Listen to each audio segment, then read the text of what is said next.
ఏంటత్తయ్య గారు పిలిచారు? చెప్తానమ్మా.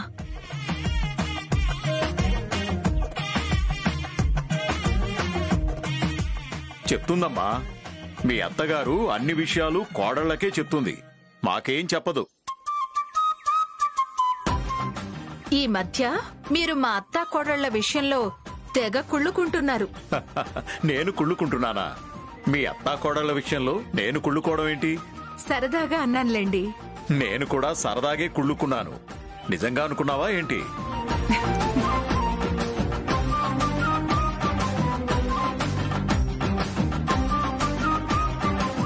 ఆశ్రమం నుండి ఇందాక గురువుగారు ఫోన్ చేశారండి. ప్రతి సంవత్సరం దీపావళి రోజున మనం కాంచన లక్ష్మి పూజ చేస్తాం కదా. అవును. ఆ పూజ ఈరోజు శ్యామ చేత చేయించమని చెప్పారు.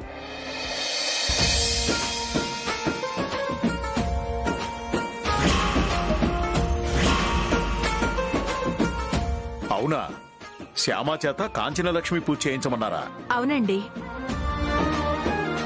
అదేంటత్తయ్య, ప్రతి సంవత్సరం దీపావళి రోజు ఆ కాంచన లక్ష్మి పూజ మీ చేతుల మీదుగానే జరిగేది కదా.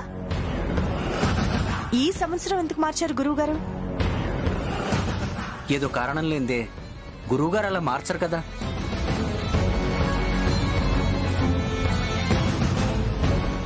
కరెక్ట్ అన్నయ్య, ఖచ్చితంగా ఏదో కారణం ఉండే ఉంటుంది. అందుకే శ్యామా చేత చేయించమని చెప్పుంటారు. అయినా గురువుగారు చెప్పింది చెప్పినట్టు చేయడం తప్ప ఎందుకు చెప్పారు ఏంటనేది డిస్కస్ చేయడం మనకు అలవాట్లేదు కదా. ఆయన చెప్పినట్టు శ్యామా చేత చేయిద్దాం. కరెక్ట్ గా చెప్పావమ్మా. అమ్మా శ్యామ, ఈ కాంచన లక్ష్మి పూజ చాలా భక్తి శ్రద్ధలతో చేయాలి. అలాగే అత్తయ్య గారు. పద్ధతి ప్రకారం చేయాలమ్మా. అలాగే అత్తయ్య గారు.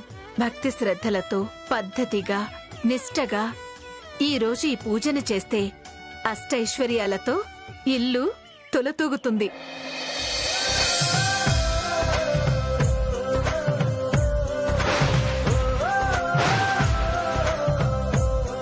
పూజలో ఏ చిన్న అపచారం జరిగినా, లోపం జరిగినా ఇంటికి అష్టదరిద్రాలు చుట్టుకుంటాయి. ఒకే ఒక్క ప్లాన్ తో శ్యామతో సహా అందరినీ టార్గెట్ చేయొచ్చన్నమాట.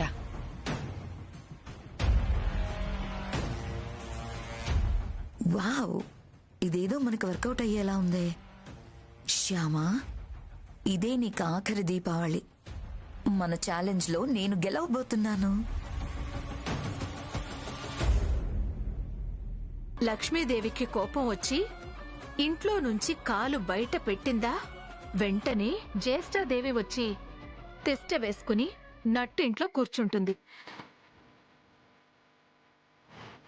లక్ష్మీదేవి అనుగ్రహం పొంది ఆవిడ్ని ఇంట్లోకి ఆహ్వానించడం ఎంత కష్టమో, జ్యేష్ఠాదేవిని ఇంట్లో నుంచి సాగనంపడం కూడా అంతే కష్టం. కాబట్టి కాంచన లక్ష్మి పూజ విషయంలో చాలా జాగ్రత్తగా ఉండాలి. అలాగే అత్తయ్య గారు. శక్తి వంచన లేకుండా భక్తి శ్రద్ధలతో ఈ పూజ చేస్తాను.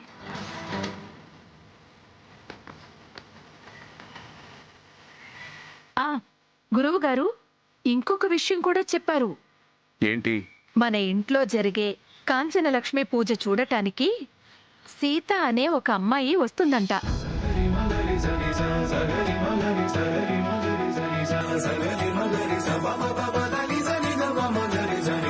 ప్రతి సంవత్సరం దీపావళి రోజున వాళ్ళింట్లో కూడా లక్ష్మీ పూజ చేసుకుంటారట.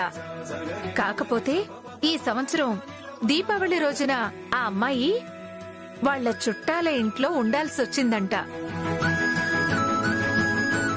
వాళ్ల చుట్టాల ఇంట్లో లక్ష్మీ పూజ చేసుకునే ఆనవాయితీ లేదట.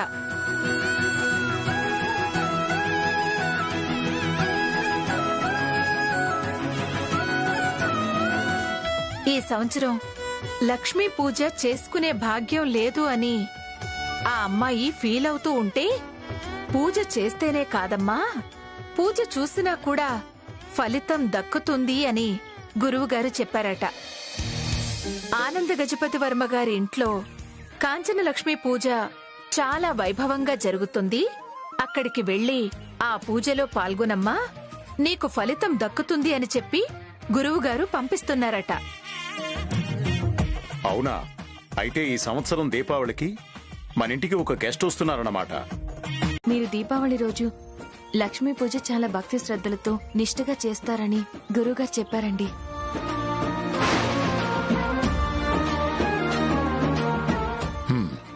ప్రతి సంవత్సరం మా ఇంట్లో లక్ష్మీ పూజ చేసుకునేదాన్ని. కానీ ఈ సంవత్సరం మీ ఇంట్లో ఆ పూజ చూసే భాగ్యం నాకు కలిగింది. పూజ చేయడానికైనా చూడ్డానికైనా రాసి పెట్టుండాలండి. మనం కావాలనుకుంటే చేయలేం, వద్దనుకుంటే ఆగలేము.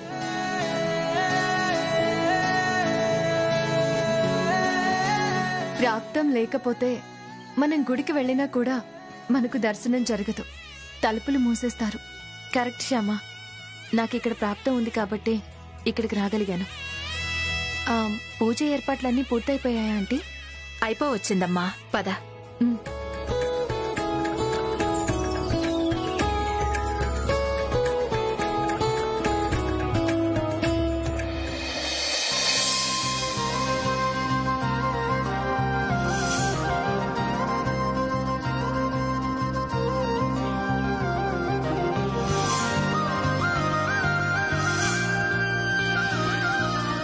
ఏర్పాట్లన్నీ బాగా చేశారు. ఈ ఏర్పాట్లన్నీ మీ చేతుల మీదుగానే జరిగినట్టున్నాయి. అదేం లేదండి, అందరం కలిసి చేశాం. ఎక్కువ తనే చేసిందిలేండి.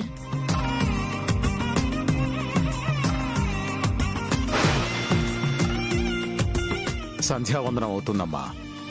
దీపాలు వెలిగించే కార్యక్రమం మొదలు పెట్టండి. అలాగే మామయ్య గారు. ఎన్ని దీపాలు వెలిగించాలి అత్తయ్య? ఒక్కొక్కరు 11 దీపాలు పెట్టాలమ్మా.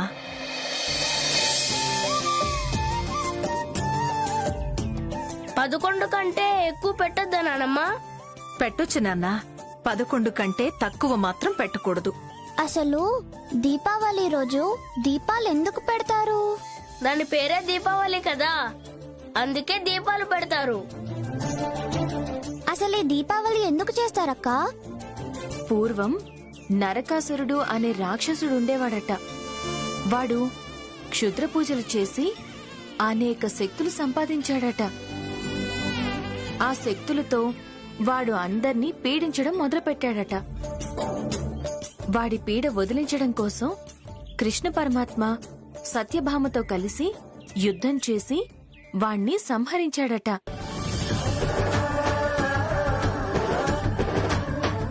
ఆ నరకాసురుడి పీడ విరగడైపోయిందని అందరూ సంతోషించారట.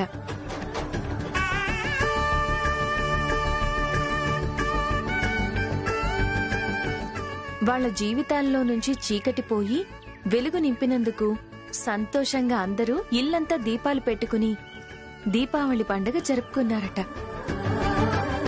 పిల్లలు, కథలు వింటూ కాలక్షేపం చేస్తే కుదరదు. అవతల పూజకి టైం అవుతుంది, త్వరగా కానివ్వండి. అలాగే పిన్ని.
పూజ దగ్గర తెర తీయగానే దరిద్ర దేవత దర్శనమిస్తుంది.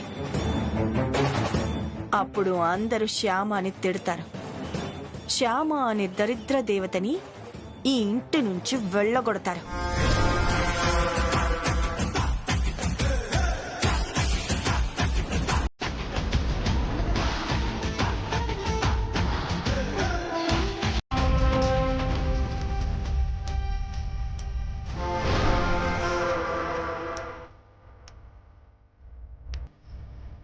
నీ మొహం నాకు కనపడనంత దూరంగా వెళ్ళిపో.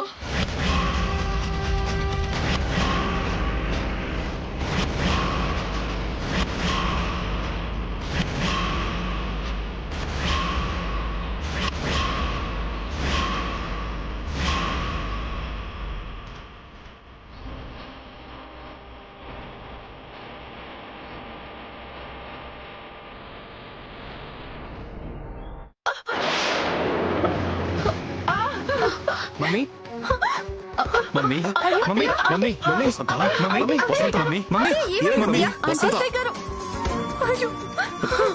మమ్మీ మమ్మీ మమ్మీ ఏమి మమ్మీ వసంత వసంత మమ్మీ లే మమ్మీ. అత్తయ్య లేవండి అత్తయ్య. ఆంటీ మమ్మీ ఆంటీ మమ్మీ లే మమ్మీ మమ్మీ అత్తయ్య ఎవరే నీకు అత్తయ్య?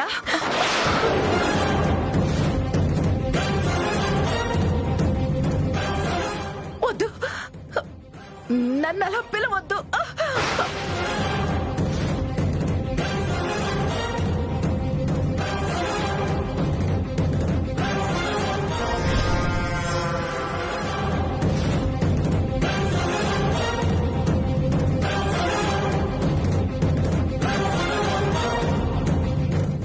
అమ్మలా చూసుకుంటున్న ఈ అత్తమ్మని అధపాతాళానికి తొక్కేయాలని చూస్తున్న నువ్వు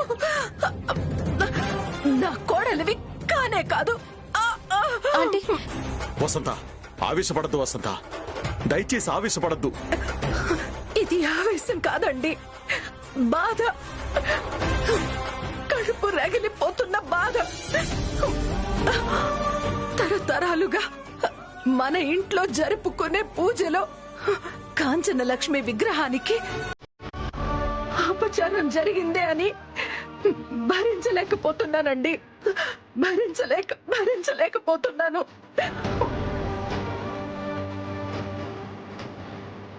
మమ్మీ ప్లీజ్ మమ్మీ ఆవేశపడద్దు మమ్మీ, బీపీ పెరిగిపోతుంది మమ్మీ. మమ్మీ బీపీలో ఫ్లక్చుయేషన్స్ రాకూడదని డాక్టర్ గారు చెప్పారు కదా mummy. Please mummy control mummy, control mummy please.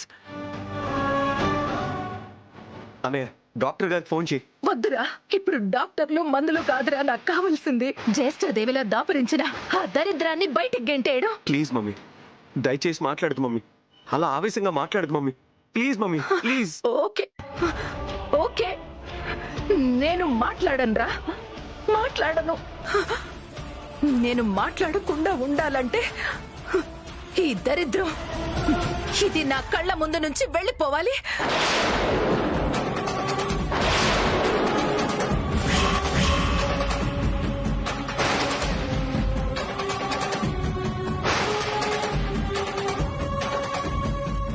గంటేరా, దీన్ని బయట గంటేయ్.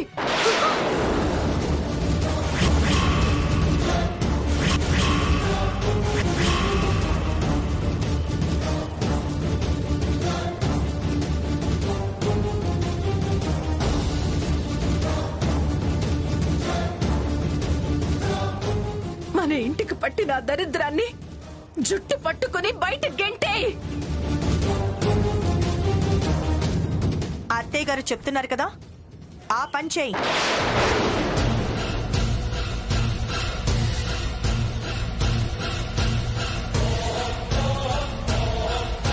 అత్తయ్య గారు చెప్పినట్టు ఆ దరిద్రాన్ని నువ్వు గెంటేస్తావా, నన్ను గెంటేమంటావా?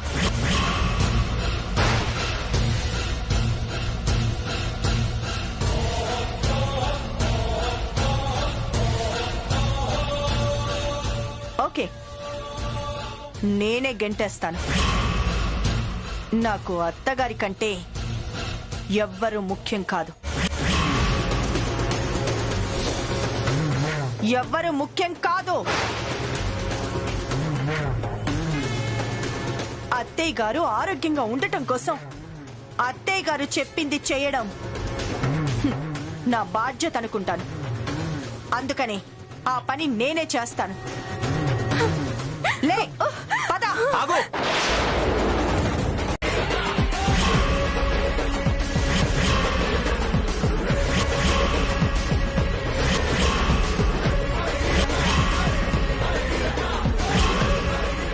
ఏంటంటీ అలా చూస్తున్నారు? ఏం లేదు. ఏంటి అంత హుషారుగా ఉన్నావు? ఏం లేదా ఆంటీ, ఫెస్టివల్ మూడ్ అంతే. ఓన్లీ ఫెస్టివల్ మూడేనా లేక ఇంకా ఏదైనా స్పెషల్ మూడ్ ఏమైనా ఉందా? అది యాక్చువల్ గా నా ఫ్రెండ్ దివాళీకి గిఫ్ట్ ఒకటి పంపిస్తానంటేను అది ఏ గిఫ్ట్ అయ్యి ఉంటుందని ఆలోచిస్తూ అలా ఎగ్జైట్ అవుతున్నాను అంతే. అవునా? మీ ఫ్రెండ్ పంపే గిఫ్ట్ కోసం ఎక్సైట్ అవుతూ వెయిట్ చేస్తున్నావా? అవునా ఆంటీ, నా పేరు మీద ఏదైనా కొరియర్ వచ్చిందా ఆంటీ? కొరియరా? అవునా ఆంటీ, కొరియర్ లోనే గిఫ్ట్ వస్తుంది, వచ్చిందా?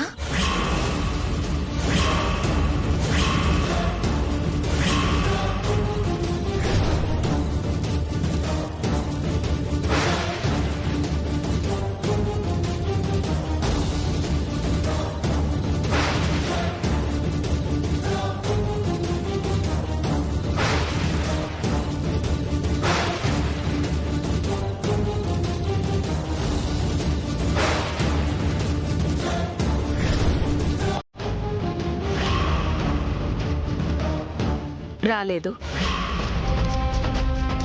కొరియర్ రావడం ఈవిడ తీసుకోవడం నేను చూసానే. అవును, ఇంతకీ నీకు గిఫ్ట్ పంపిస్తానన్న ఫ్రెండ్ ఆడా మగా? అదేంటండి అలా అడిగారు?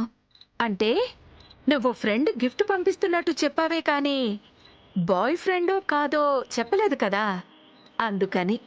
అంటే అది పంపిస్తుంది బాయ్ ఫ్రెండ్. బాయ్ ఫ్రెండా? బాయ్ ఫ్రెండ్ కాదు అని చెప్తున్నాను ఆంటీ.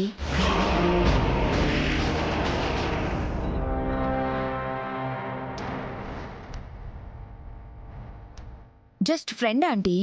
జస్ట్ ఫ్రెండా? అంతేనా? అవునా ఆంటీ, అంతే. ఓకే ఓకే, త్వరగా రా, ఫోన్ చేద్దాం. అలాగే ఆంటీ.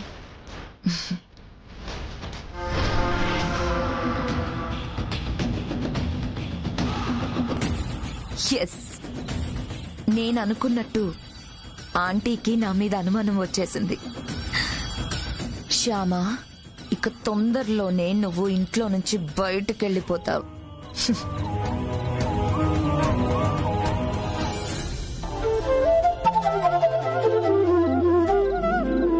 కన్నయ్య, పండుగ చాలా బాగా జరిగింది. నీ దయ వల్ల ఐశ్వర్య అక్క ప్రమాదం నుంచి బయటపడింది.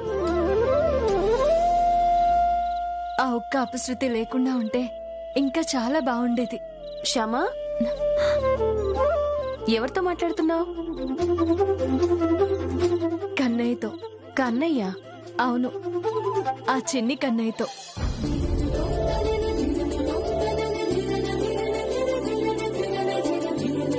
కన్నయ్య నాకు దేవుడు మాత్రమే కాదు, స్నేహితుడు కూడా. నా కష్టం సుఖం అన్నీ కన్నయ్యకే చెప్పుకుంటాను. నాకేం కావాలన్నా కన్నయ్యనే అడుగుతాను.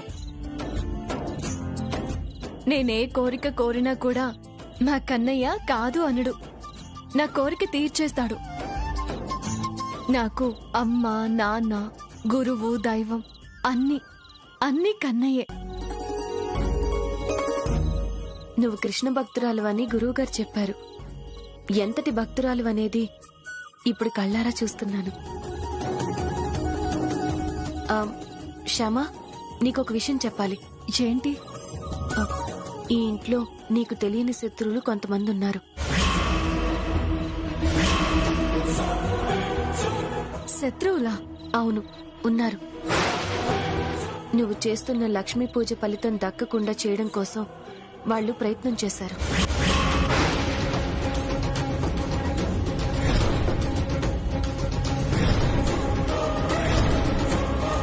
నీకు ప్రమాదం జరగడం కోసం కావాలనే నీ చీరకు నిప్పంటించబోయింది మీ తోడికోడలే.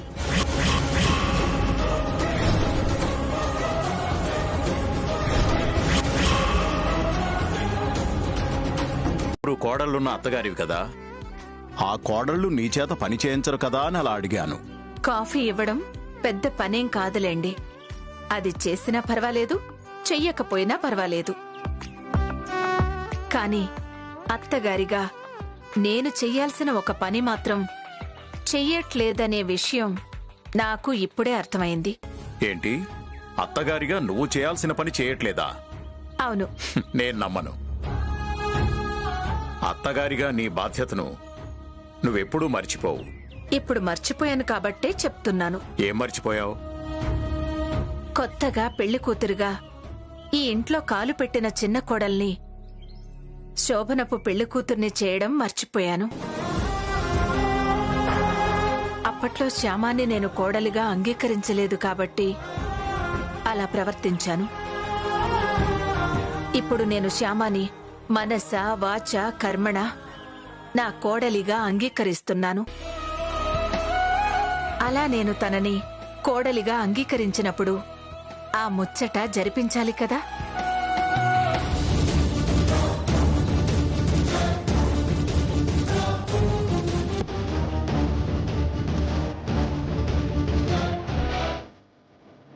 ఆ ఏర్పాట్లు చెయ్యాలి కదా. అది నా బాధ్యత కదా. నీ ఒక్కదాని బాధ్యత మాత్రమే కాదు వసంత, అది నా బాధ్యత కూడా. యాక్చువల్గా ఆ రోజు అంత గొడవ జరిగినా కూడా తర్వాత ముహూర్తం పెట్టించడం కోసం నేను పంతులు గారితో మాట్లాడాను. వాళ్ల పేరుతో అప్పట్లో మంచి రోజులు లేవని పంతులు గారు చెప్పారు. అప్పట్లో వాళ్ల పేరుతో మంచి రోజులు లేవని పంతులు గారు చెప్పడంతో ఊరుకున్నాను. అలా ఎంతకాలం ఊరుకుంటామండి? పెళ్ళైన పిల్లాడు ఆ పెళ్ళాంకి దూరంగా ఎక్కువ రోజులుండడం మంచిది కాదు. అంటే వయసులో ఉన్న పిల్లాడు కదా అని. దారి తప్పుతాడని భయమా? రోజులు బాగాలేవు కదండి. ఇప్పుడు కుర్రాళ్ళు ఎలా మారిపోయారో మీకు తెలీదు. చూడు వసంత, రోజులు ఎలా మారినా, కుర్రాళ్ళు ఎలా మారినా మన అఖిల్ మాత్రం మారడు. వాడు ఈ ఆనంద గజపతి వర్మ వారసుడు. ఒకటే మాట, ఒకటే బాణం, ఒకటే భార్య. అయినా సరే పెళ్ళైన ఆ ఆలు మగలు అలా దూరంగా ఉండడం మంచిది కాదు అనిపిస్తోంది. వెంటనే పంతులు గారిని పిలిపించి ముహూర్తాలు పెట్టిస్తే బావుంటుంది. అలా అన్నావు ఓకే. దీపావళి అమావాస్య వెళ్లిపోయింది కాబట్టి కార్తీక మాసంలో ముహూర్తాలేమన్నా ఉన్నాయేమో అని పంతులు గారిని అడుగుదాం. ఈలోగా మనం శ్యామ వాళ్ళ అమ్మా నాన్నలతో మాట్లాడాలి. అలాగేనండి, తప్పకుండా మాట్లాడదాం. శ్యామా, అత్తయ్య. శ్యామా, ఏంటత్తయ్య? మీ అమ్మా నాన్నలతో ఒక విషయం మాట్లాడాలమ్మా. వాళ్ళని ఒకసారి రమ్మని చెప్తావా?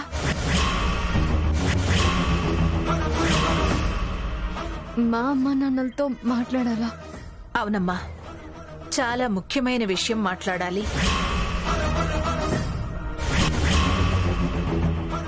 అత్తయ్య గారు, మా వాళ్ళ వల్ల ఏదైనా పొరపాటు జరిగిందా?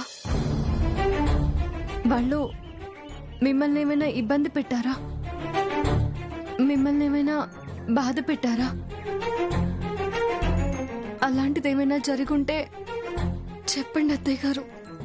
వాళ్ళ తరఫున నేను క్షమాపణ అడుగుతాను.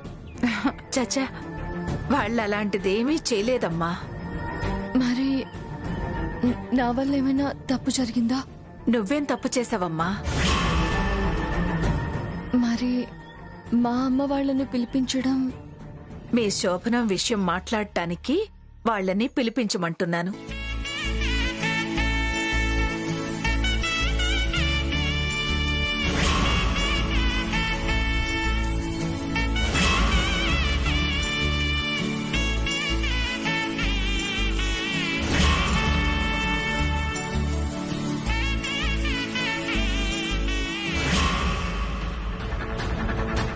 అఖిల్ నా మీద మనసు పడుతున్నట్టుగా నేను కవరింగ్ ఇస్తుంటే ఈవిడేంటి అఖిల్కి శ్యామకి శోభనం ఏర్పాటు చేస్తుంది.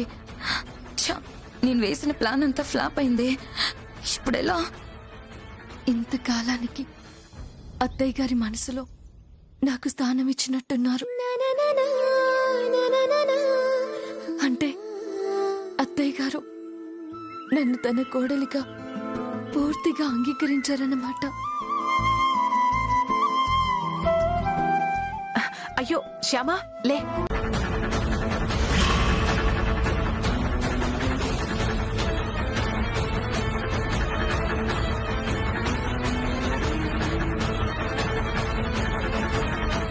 వెళ్ళొస్తాను శ్యామ. బాయ్. బాయ్.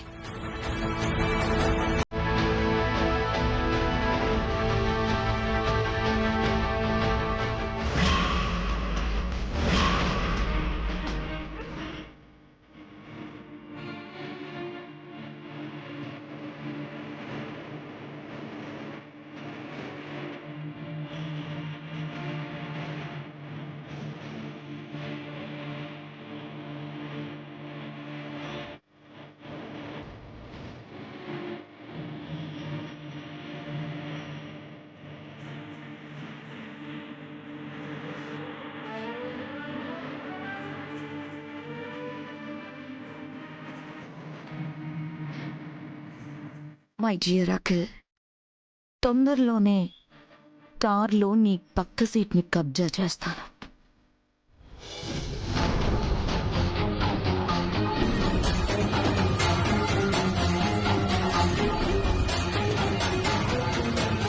ఇక ఇది ఇంట్లో ఉండకూడదు. దీన్ని శాశ్వతంగా వదిలించుకోవాలి.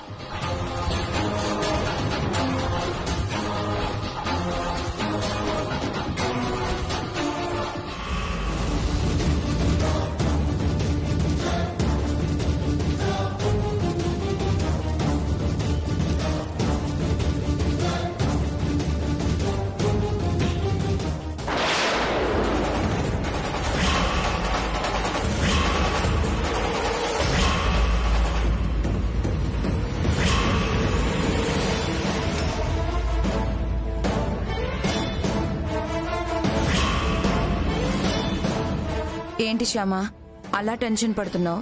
టెన్షనా? నేనా? అదేం లేదు. అదే ఉంది, ఆ టెన్షనే ఉంది నీ మొహంలో. ఏంటి వెనకాలేదో దాచిపెడుతున్నావు? ఏం లేదు, ఏం లేదు. ఉంది.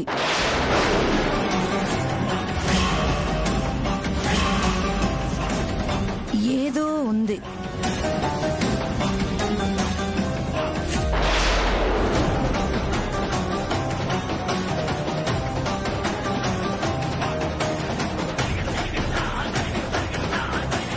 ఇంతలా దాచిపెడుతున్నావంటే ఖచ్చితంగా ఏదో ఉంది.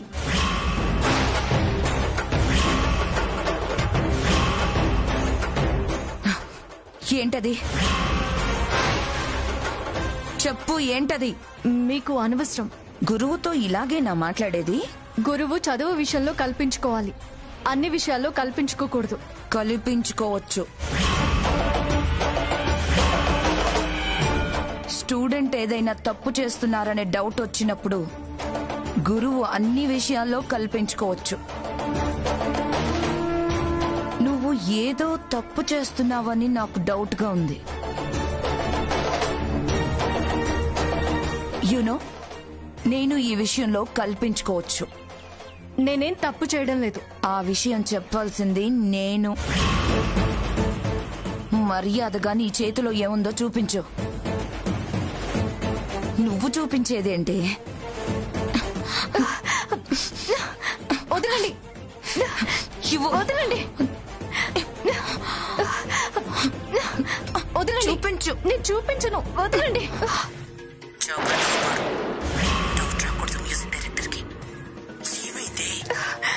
మా అఖిల్ బాబు ఫోన్ చేశారు, అడ్రస్ అడుగుతున్నారు. నువ్వేం చెప్పు, నేను చెప్తాను.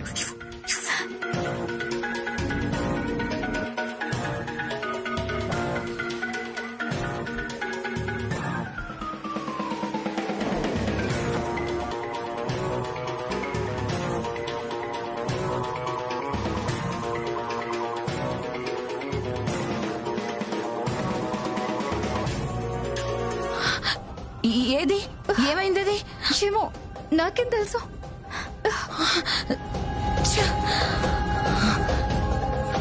ఆ వాయిస్ రికార్డర్ గురించి శ్యామ అంత టెన్షన్ పడిందంటే ఖచ్చితంగా దాంట్లో ఏదో సీక్రెట్ ఉండే ఉంటుంది. ఆ ఒక్క పాయింట్